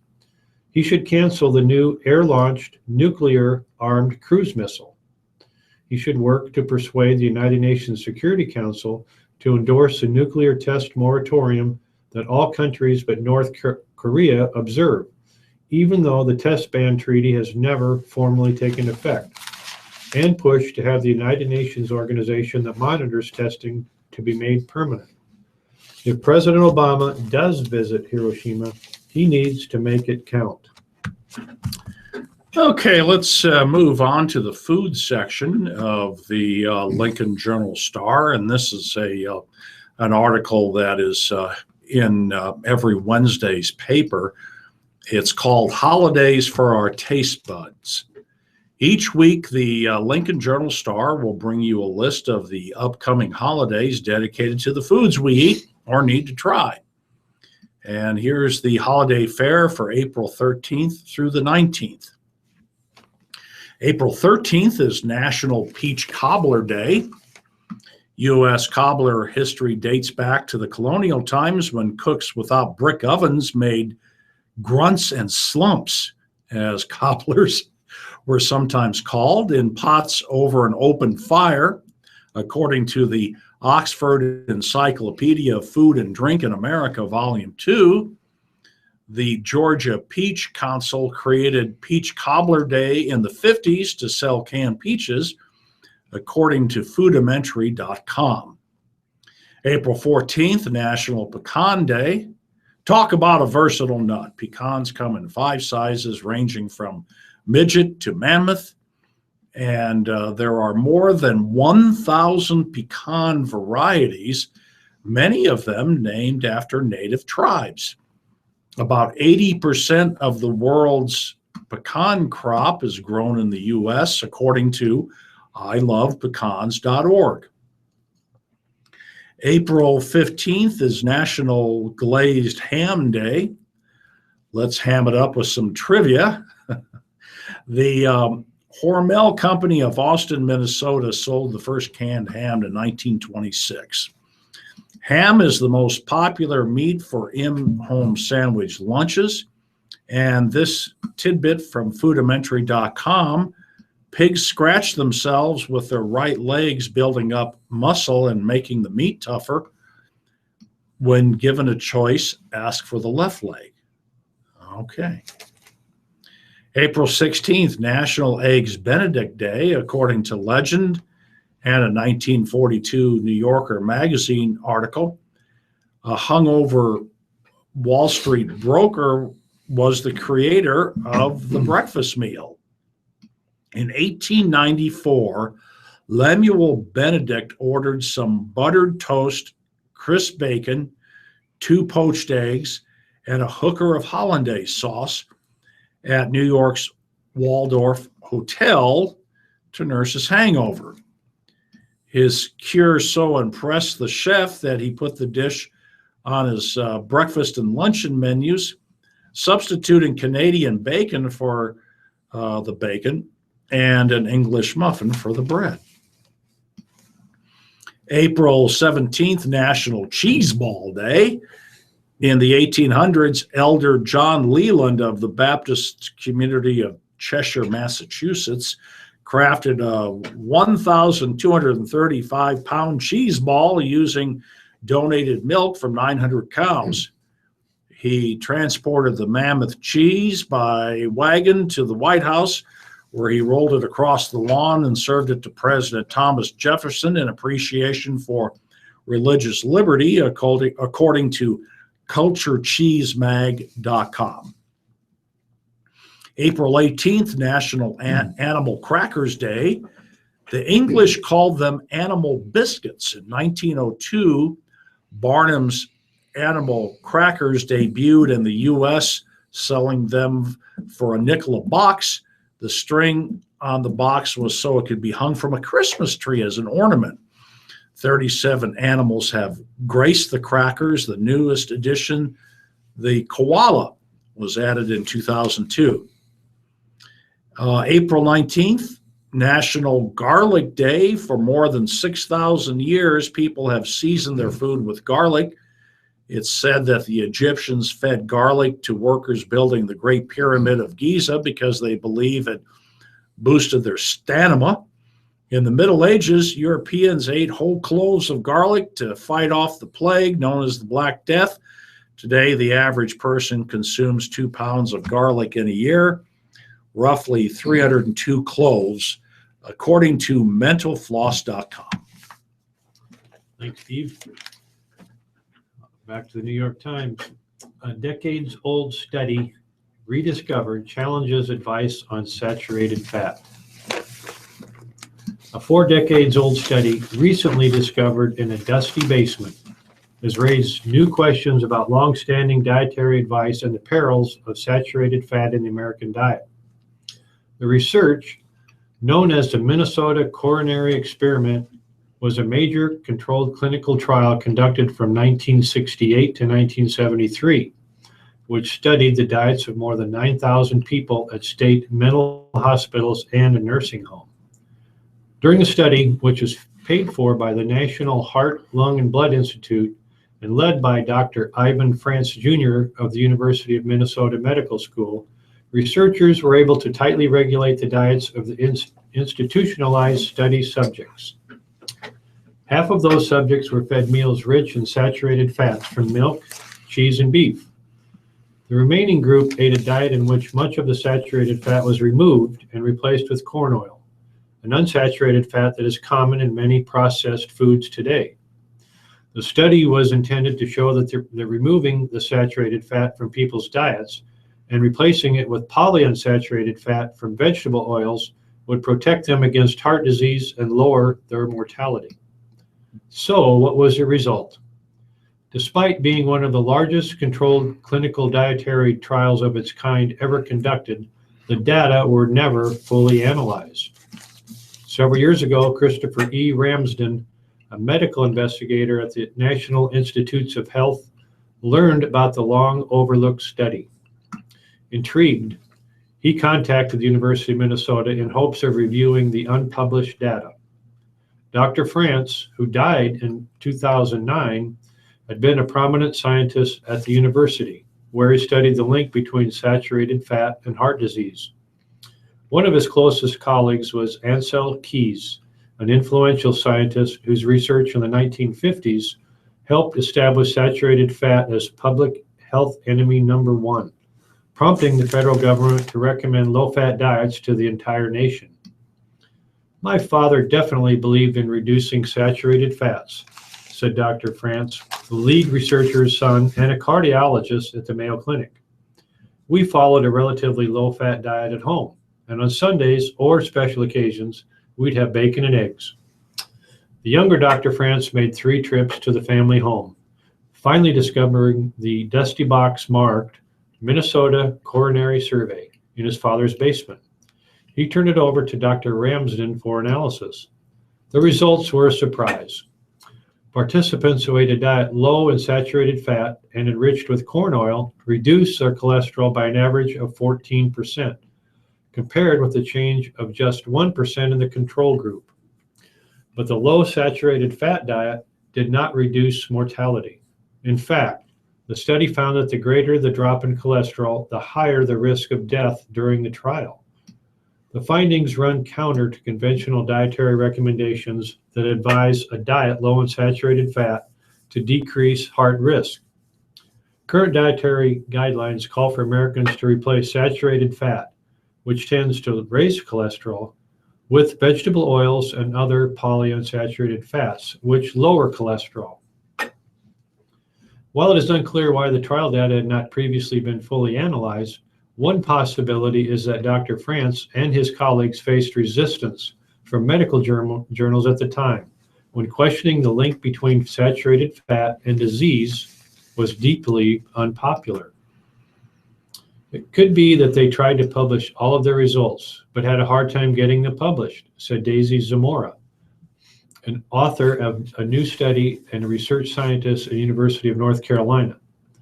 The The young Dr. France said his father was probably startled by what seemed to be no benefit in replacing saturated fat with vegetable oil. When it turned out that it didn't reduce risk, it was quite puzzling, he said. And since it was effective in lowering cholesterol, it was weird. The new analysis, published on Tuesday in the journal BMJ, elicited a sharp response from top nutrition experts who said the study was flawed. Walter Willett, the chairman of the nutrition department at the Harvard T.H. Chan School of Public Health, called the research irrelevant to current dietary recommendations that emphasize replacing saturated fat with polyunsaturated fat. Frank Hugh, a nutrition expert who served on the government's 2015 Dietary Guidelines Committee, said the Minnesota trial was not long enough to show the cardiovascular benefits of consuming vegetable oil because the patients on average were followed for only about 15 months. I don't think the author's strong conclusions are supported by the data, said Frank Hugh. To investigate whether new findings were a fluke, Dr. Zamora and her colleagues analyzed 4 similar rigorous trials that tested the effects of replacing saturated fat with vegetable oils rich in linoleic acid.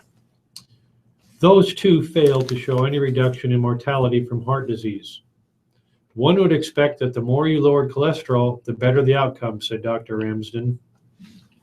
But in this case, the opposite was true. The greater degree of cholesterol lowering was associated with a higher rather than a lower risk of death. One explanation for the surprise finding may be omega-6 fatty acids, which are found in high levels of corn, soybean, cottonseed, and sunflower oils. In 2013, Dr. Ramsden and his colleagues published a controversial paper about a large clinical trial that had been carried out in Australia in the 1960s, but had never been fully analyzed. The trial found that men who replaced saturated fat with omega-6 rich polyunsaturated fats lowered their cholesterol, but they were also more likely to die from a heart attack than a control group of men who ate more saturated fat. Ron Krause, the former chairman of the American Heart Association's Dietary Guidelines Committee, said the new research was intriguing, but he said there was a vast body of research supporting polyunsaturated fats for heart health, and that the relationship between cholesterol lowering mortality could be deceiving. Dr. Ramsden stressed that the team's findings should be interpreted cautiously. The research does not show that saturated fats are beneficial, but maybe they're not as bad as people thought. A century ago, it was common for Americans to get about 2% of their daily calories from linoleic acid. Today, Americans on average consume more than triple that amount, much of it from processed foods like lunch meats, salad dressings, desserts, pizza, French fries, and packaged snacks like potato chips. More natural sources of fat, such as olive oil, butter, and egg yolks, contain linoleic acid as well, but in smaller quantities. Eating whole, unprocessed foods and plants may be one way to get all linoleic acid your body needs, said Dr. Ramsden. Mike, I think I want to get into some business news here from the Lincoln Journal-Star. Nebraska fell 1 spot in this year's Economic Outlook rankings from the American Legislative Exchange Council. Nebraska ranked 32nd in the 2016 edition of the group's Rich States, Poor States report, which examines the latest trends in state economic growth. Nebraska ranked better in the group's economic performance rank, which measures past performance, coming up in 16th. That was up 1 spot from last year. The American Legislative Exchange Council describes itself as a nonpartisan organization of state legislators, but it generally supports conservative positions of limited government and free enterprise. Sioux City, Iowa-based bottling company has bought several Coca-Cola bottling operations in Nebraska, including one in Lincoln. Chesterman Company announced last week that it had bought several bottling and distribution operations in Iowa, Nebraska, and South Dakota from the Coca-Cola Company. In Nebraska, Chesterman bought bottling operations in Lincoln, Omaha, Grand Island, Norfolk, North Platte, and Long Pine. Terms of the sale were not disclosed, but according to Lancaster County property records, Chesterman paid just under $1.6 million for the Coca-Cola distribution plant in Lincoln. Nebraska Book Company has partnered with a digital publisher to offer more e-textbooks to college bookstores. The Nebraska-based company has partnered with Red Shelf, which offers more than 300 digital book titles.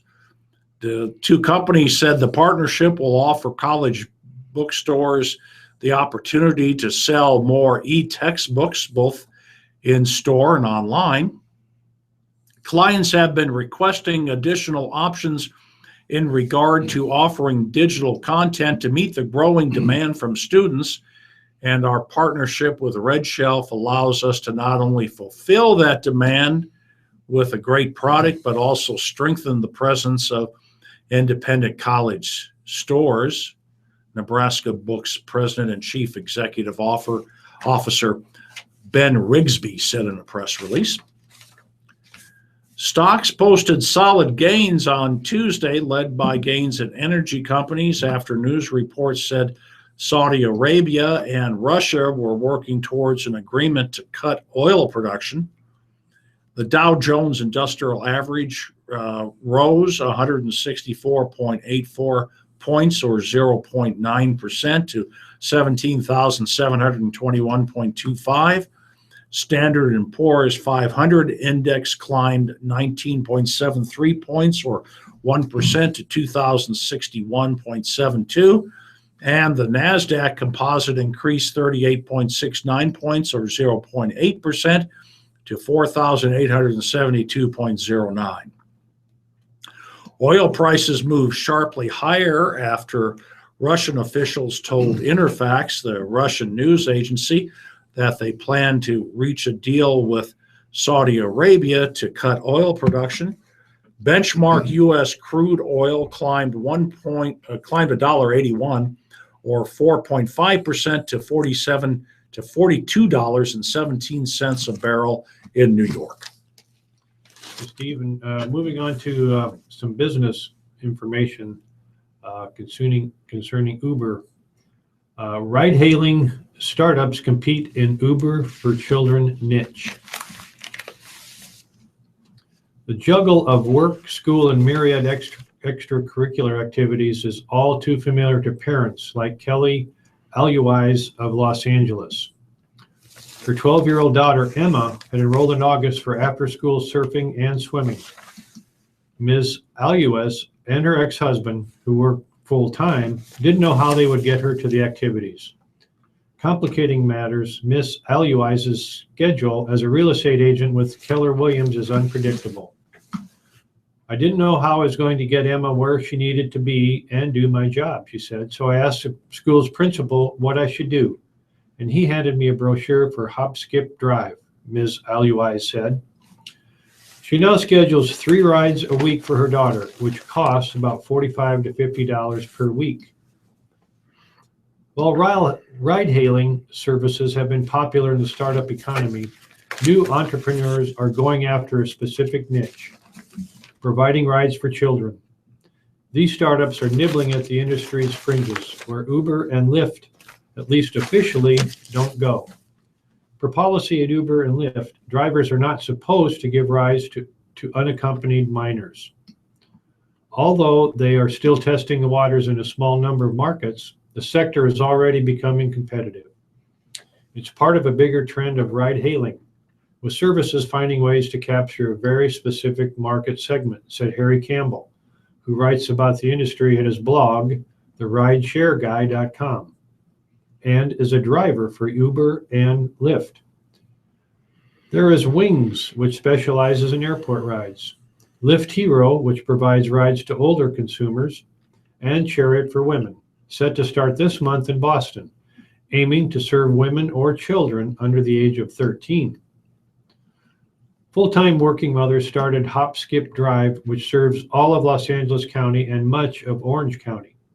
The company has received $14.1 million in funding and said revenue is growing 30% monthly.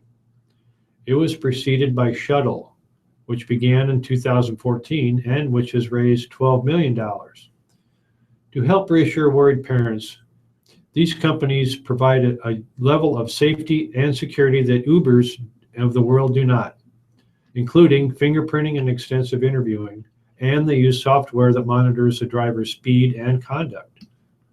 Many companies operating in California also rely on Trustline certification, that state's official screening program for in-home caregivers. Almost all the drivers for these services are women, often teachers, nannies, daycare workers, and mothers.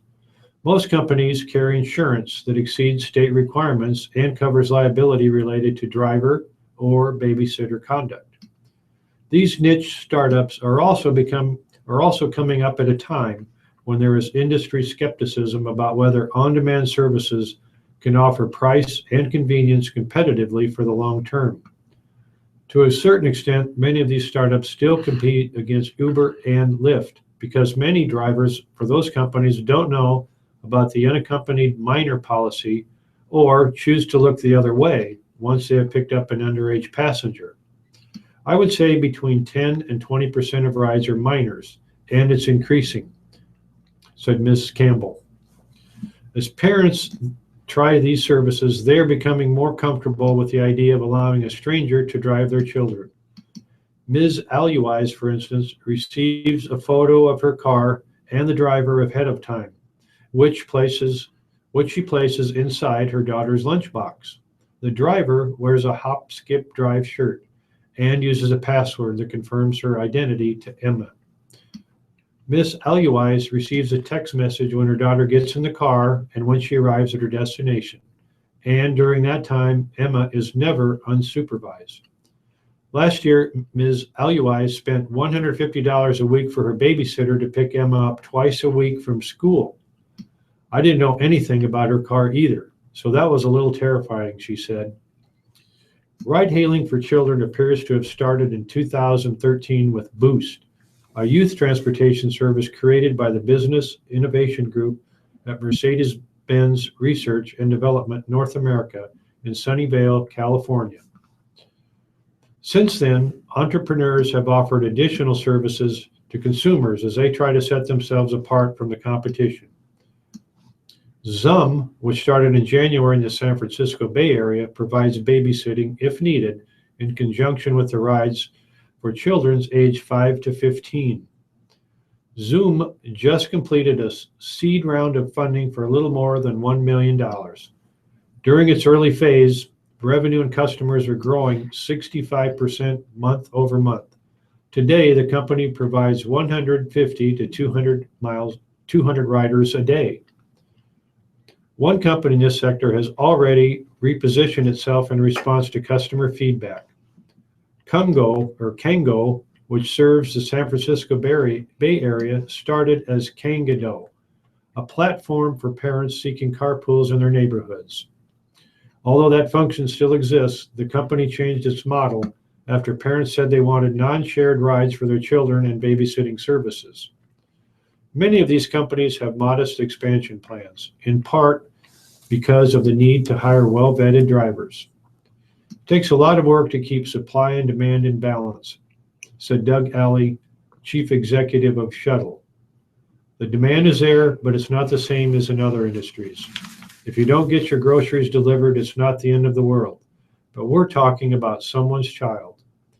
The extra safety and security measures, as well as other features, translate to rides that are, on average, more expensive than a ride with Lyft or Uber. For example, Hop Skip Drive's rides are about 10 to 15% higher, and Kango's roughly 15 to 20% higher. Still, higher fares are not seen as a deterrent because this business is driven, in part, by a force more powerful than economics. One factor in this market people don't talk about is the guilt, said Ms. McFarland of Hop Skip Drive.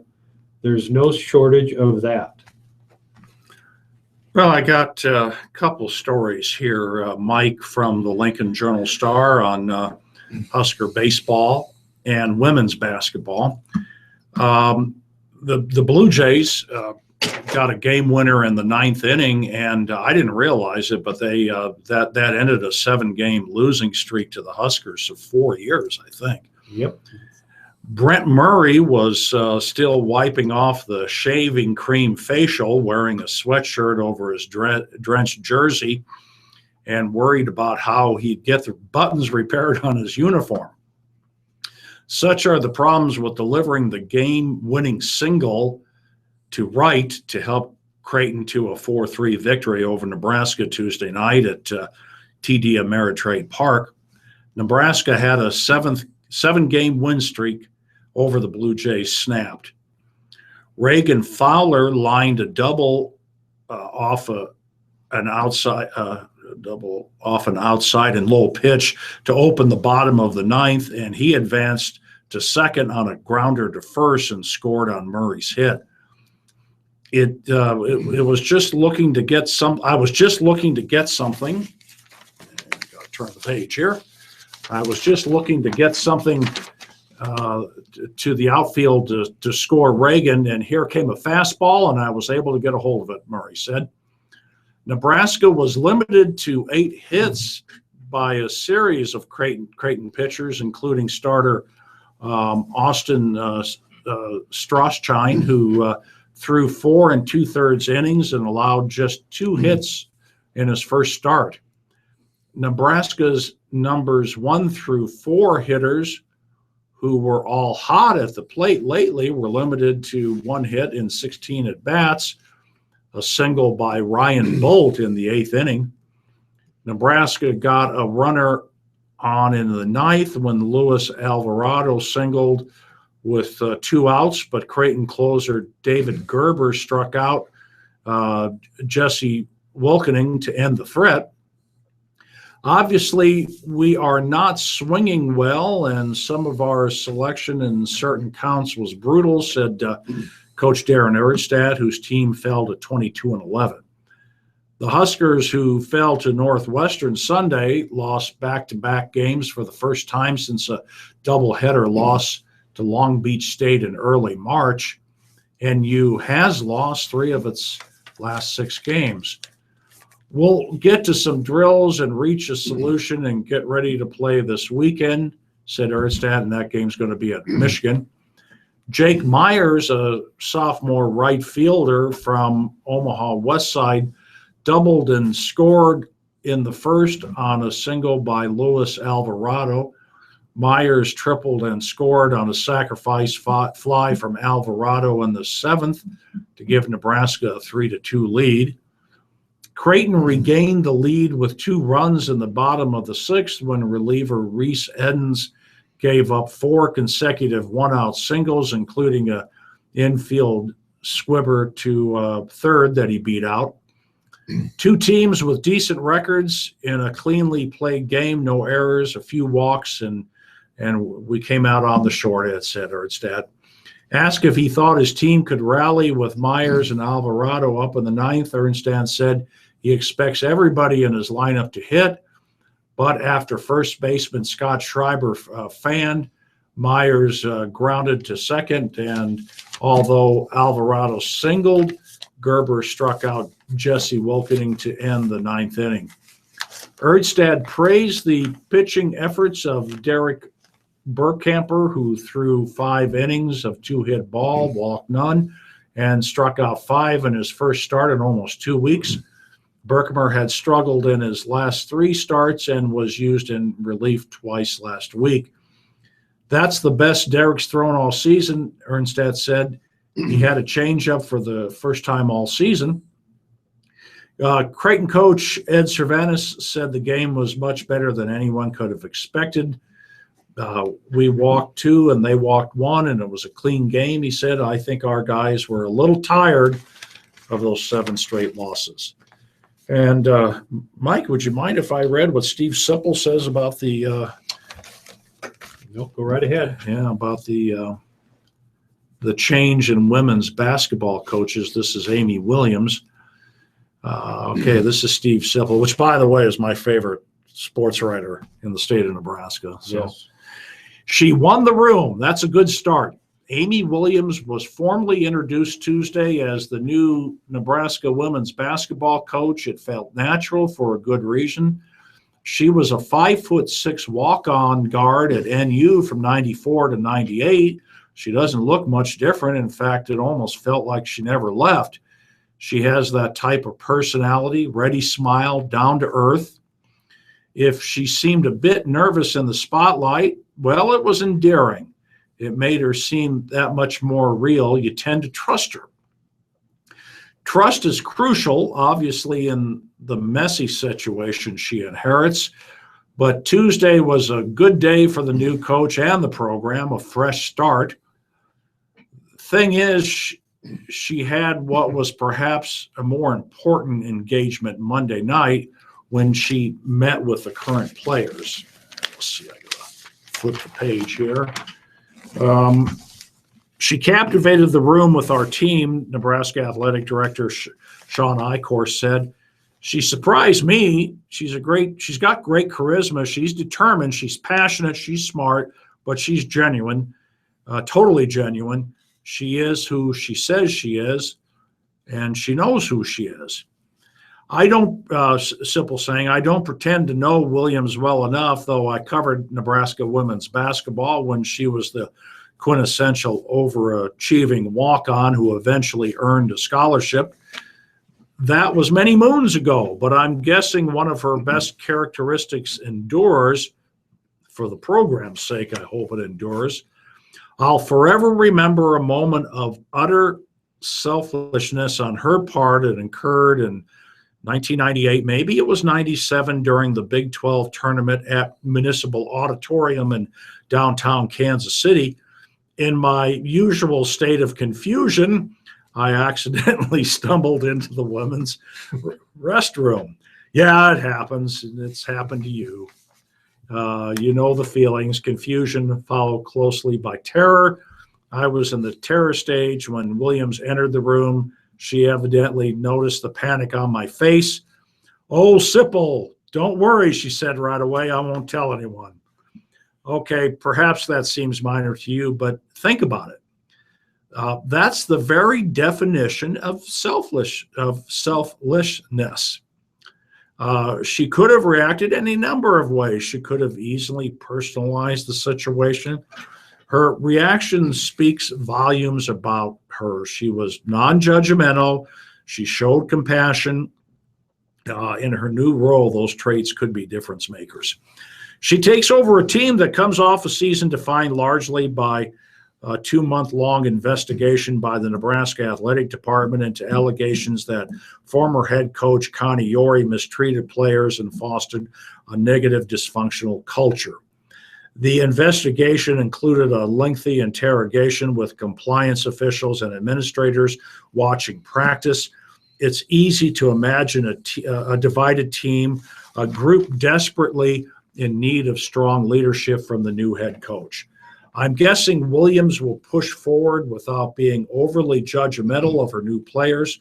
Compassion could be important. She inherits a talented team, but it's broken and divided. Williams must proceed with wisdom at every turn, understanding that building trust is paramount. She expressed her eagerness to begin the trust-building process with the players. Yes, there remains confusion about Yori's departure, the most successful coach in Husker basketball history, men or women. She walked off last week with a $1.2 million severance deal, among pressing questions, including if the situation was so dire, why did Nebraska accept a bid to the WNIT? Eichhorst, who, when asked Tuesday if Yori was forced to resign, essentially dodged the question. As I said last week, we have an incredible amount of respect and appreciation for Connie. Eichhorst said, I respect her decision to step back and focus on herself and her family at this time. We wish her well. We're looking forward. Yori has denied all allegations, but there is smoke. Her former director of operations filed a complaint with the university alleging discrimination. Yori is going through a divorce and a custody battle. Those sorts of issues happen in life, but perhaps I-Course decided it added up to too much trouble. It felt like a negotiated resignation. Asked if he would have handled the situation differently if given the chance, I-Course said, "I think we handled the process as well as you'd want to handle it under the circumstances. The circumstances have changed dramatically. A fresh start with a new coach who's a familiar face. She seems as genuine as a cold splash of water, genuine and selfless. I'll gladly vouch for the later characteristic." And Mike, that brings us to 8 o'clock. Yes, it does. One last reminder in the sports world. Tonight is Kobe Bryant's final game of his 20-year career. And ironically, it's the same night that the Golden State Warriors are seeking to become the winningest team of all time in one season, where they're seeking their 73rd win tonight at the same time that Kobe Bryant is finishing up his career. Thank you all for listening, and we appreciate your support from Radio Talking Book. All right. That's right. That's important. I should have left you a couple minutes. Oh, well, that's all right. You got it in. That's kind of a big story. Yeah. We appreciate all of our here. I was selfish. I wanted to No, say that's absolutely fine. Anytime you want to keep reading.